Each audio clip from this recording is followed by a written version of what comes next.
It was like the biggest thing in West Virginia at that time. But as what happens to a lot of small businesses, the insurance on keeping the park alive was astronomical, and unfortunately they had to close. So they closed that. They decided to turn their land into like a fishing outing thing for people. So they do that kind of stuff. And they're clearing out some of the land. They're thinking about putting in development. They're not sure what they want to do with it. Clearing some of the land. They start finding artifacts. So they find arrowheads. They find pots. They find all kinds of stuff. And they go, well, this has a lot of stuff and it's interesting. So we should call some people. So I believe they called a university. I believe it's called Marshall University. We Are Marshall. What? We Are Marshall. They had a plane crash, killed like their whole football team, I want to say. Oh, that's tragic. Yeah. That's awful. They came in and they spent years on the property uncovering all these artifacts. And what else do they find? A child cemetery. Yes. So, we're going to remember what I said about everyone trying to go to Ohio. What they suspect happened was the settlers brought a flu in that ran like wildfire through the Shawnee peoples and began killing off all the children and all the elderly, because that's a lot of what they found there. That's why they were all trying to go to Ohio. They were trying to kind of get away from whatever was going on. There's an estimated 3,000 bodies buried at this cemetery. Yeah. That's a lot. Okay, so they find that out. And then they start doing some paranormal events at night and things like that. And they open up to investigations because a lot of crazy stuff has happened.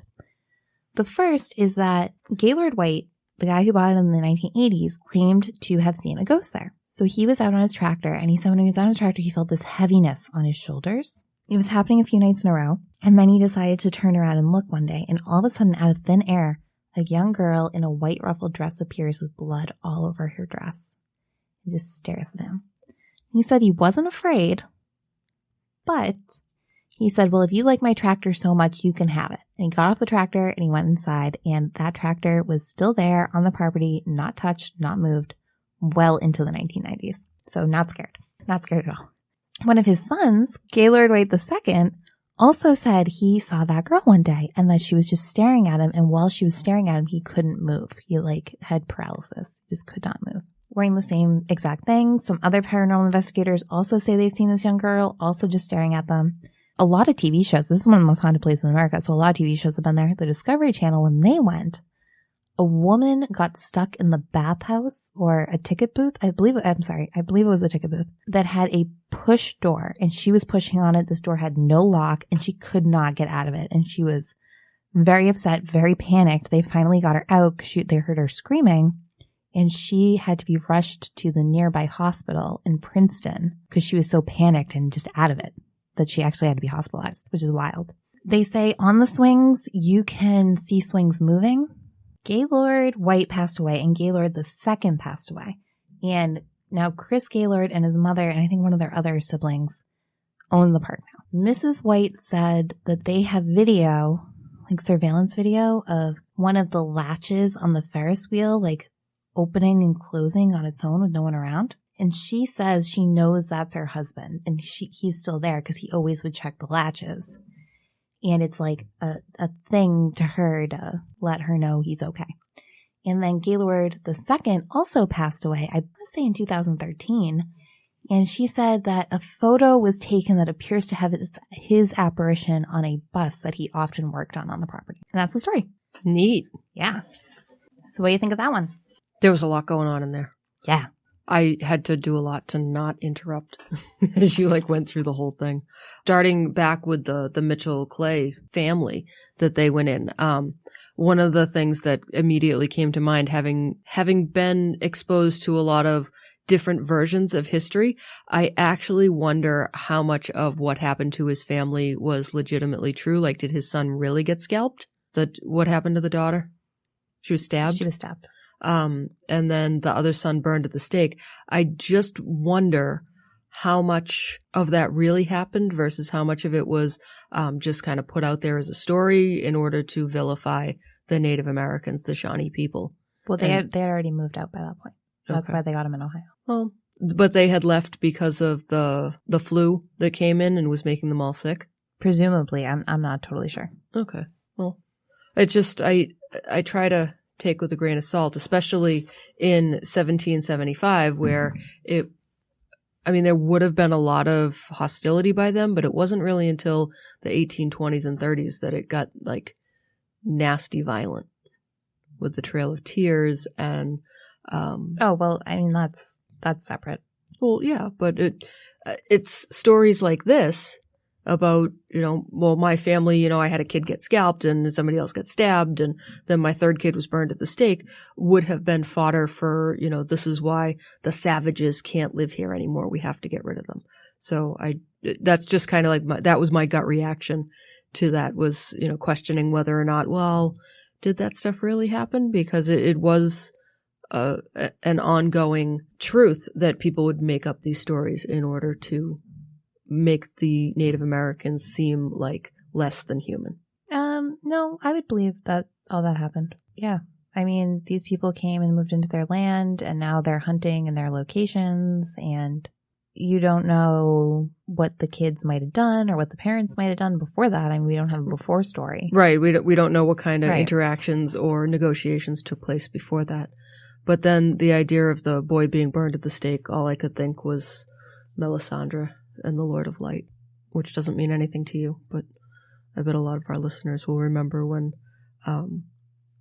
Stannis Baratheon's daughter was burned for their god. It's a Game of Thrones thing. I know your dad's been trying to get you to watch it, but... Not my cup of tea. Okay. You've never seen it. How do you know it's not your cup of tea? Besides... I watched one with my dad. Who doesn't like a show that's all boobs and dragons? Me. Whatever. You did a good job. With the sparsity of your notes here, you did a really good job telling that story. Thanks, I really appreciate it. Spent a lot of time on it, researching all 5 pages of notes I took. Well, it clearly stuck. I'm not even kidding. Like, she has like Mitchell Clay, 1775.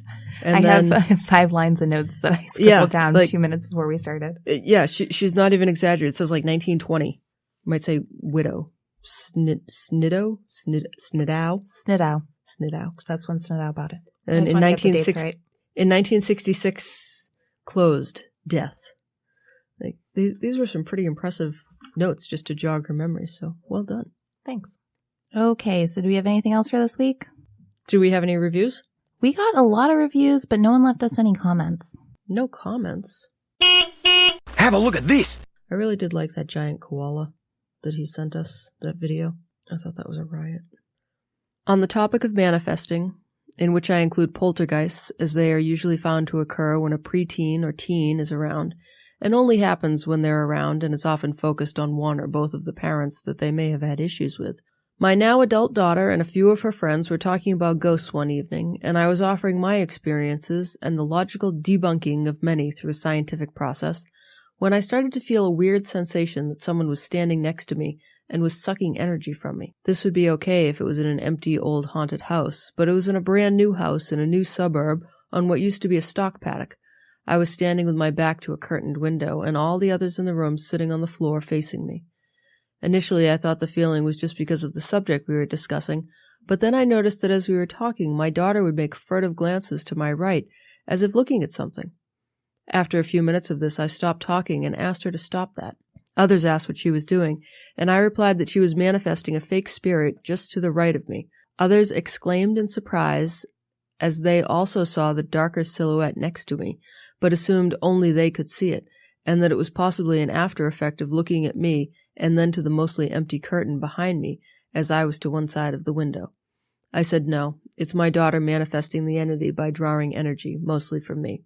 Nothing sinister, it was only a low-energy representation of her imagination drawn from the subject matter, and using the energy of those in the room. I mentioned how in many cases of ghosts, it is just a person's imagination being turned into a semi-real entity through their own energy. Young people are more prone and capable of it, as they haven't had years of people telling them ghosts are not real. Daniel has a daughter? And apparently she has friends. That's amazing. Yeah. And Daniel's daughter can draw energy off of Daniel to manifest a ghost right next to him. Oh, that's great. Yeah, Daniel sends such great stories. So Daniel, I mean, you know this, but that was the last one from that big long thesis that you sent us back in, hang on, I'm scrolling, on August 1st. It has taken since August 1st for us to read through all of these stories. And we have another email in them there from him too. I know, and I think there's only one story in that one. Yeah. So get on it, man. Send us more. Yeah, and everyone else, please feel free to send us more to ghosthuntinginnewengland@gmail.com. We love reading them and sharing them with everybody. And we'll especially love it if it's your voice and not my gravelly Boston accent doing it.